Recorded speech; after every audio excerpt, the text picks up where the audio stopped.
অশ্লীল কাজ কারবার, চুলকে কালারিং করা, রব্বুল আলামিনের দেওয়া চেহারাকে বিকৃত করা।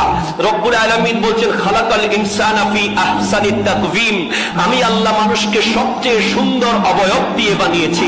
তুমি আজকে টিকটকের ভিডিও বানাতে গিয়ে চুলকে লাল করে ফেলতেছো, চোখকে কালো করে ফেলতেছো, চেহারাকে বিকৃত করে ফেলতেছো, দাড়িকে বিভিন্ন রকম বিশ্রী কাটিং করতেছো। মনে রাখবে তুমি তো মরে যাবে, তোমার এই ভিডিও কিয়ামত পর্যন্ত পৃথিবীতে থেকে যাবে।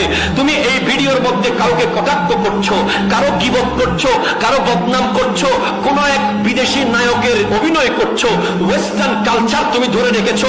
মনে রাখবে তুমি তো কবরস্থানে চলে যাবে।